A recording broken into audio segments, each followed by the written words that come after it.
Nagtataka ako, bakit galing doon yung hangin ng snow. Naalala ko, nasa Canada nga pala ako. Kasi ang east nila ay nandito. Ito ang east nila. Dito ang south. Dito ang west. Kasi sa Pinas, dyan ang east. Dito ang west sa likod ko.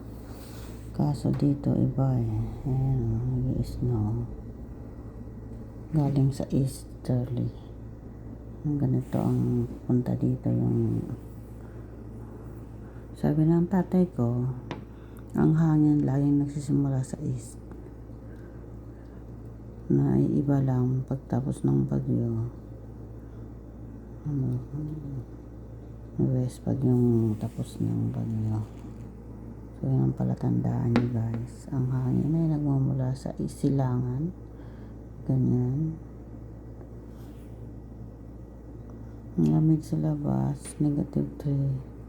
Sabi ng asawa ko, negative 16 sa kanila. Sa North Labrador. Yan ang kapitbahay namin. Walang paglagyan ng sasakyan. Tiyanan. Yan ang west nila. Nag-uumpisa na sanang mamulaklak ang mga, ay magkabuhay ang mga puno.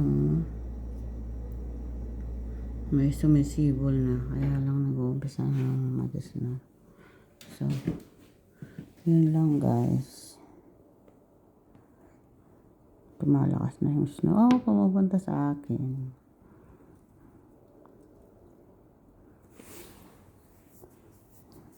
Kagabi nag-on ako ng heater kasi nilalamig ako.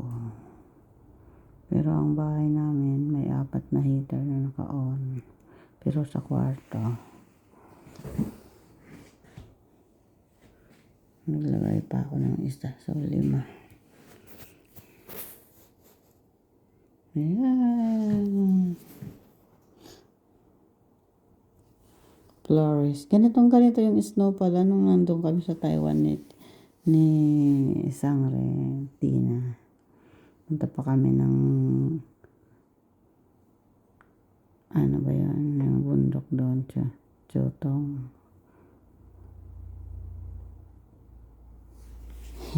Ganito lang kanipis yung snow na una-una kong nakita.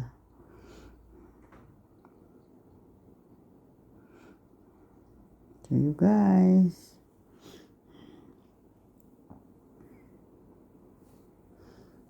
yung property namin, yung mga puno na yan. Yung bundok na sa likod. Lakas ng hangin na